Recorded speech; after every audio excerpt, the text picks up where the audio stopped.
We are going to talk about how passing arguments into a function has anything to do with the call stack. I'm going to draw a call stack on the screen. And this call stack is positioned vertically as before. This is an empty call stack. So the very first element will be pushed into the very bottom of the call stack. Initially, the top pointer points to the very bottom of the stack as it is empty. Let's step away from this call stack and talk about pointer. So remember, in C++, a pointer is a variable that stores the memory address of an object.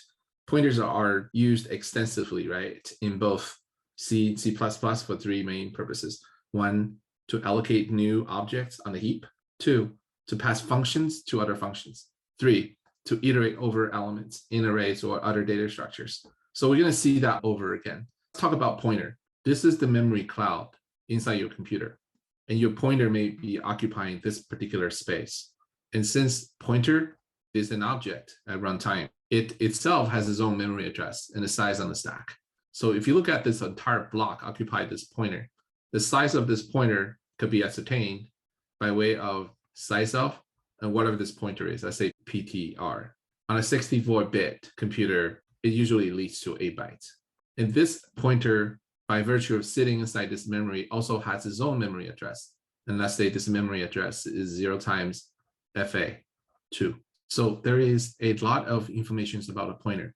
Not only that it has a memory address, this pointer also stores someone else's memory address, namely the address of another object. All of these informations will be stored on the call stack. Let's see how that is done. We will wipe out what's on the left and keep what's on the right and transition to the next page. In this example, we're going to illustrate the effect of push and pop into a call stack. Let's just assume that we have a stack pointer, and this stack pointer is pointing to memory address 100. So for the sake of illustration, we will say that the memory address starts with 100 and it decreases over time.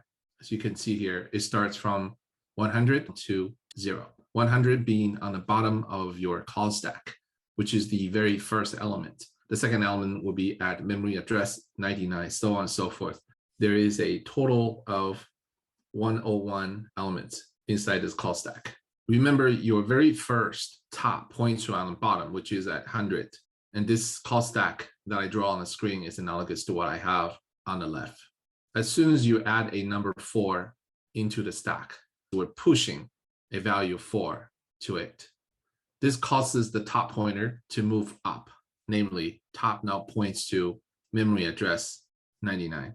And by saying that stack pointer decrements by 1, the memory address now moves to 99 because it was 100. So memory address goes down by 1. This value of 4 sits inside the activation frame. This illustrates pushing a value into a call stack. Let's erase the left side and move on to the next procedure. Let's add another value or push another value to the stack.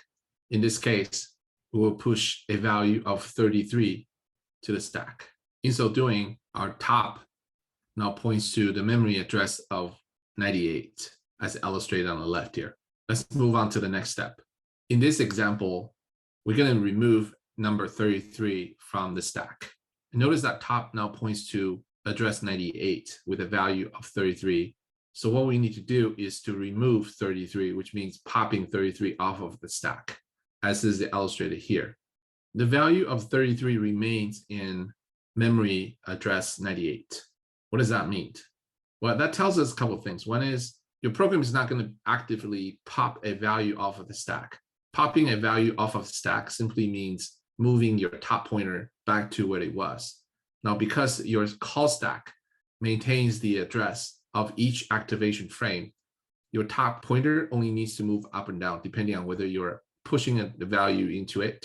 In fact, when your stack pointer goes back to the previous address, 99, the content sitting inside of 98 is still there. There's no need to erase that 33 or the concept of removing that value off of the previous address.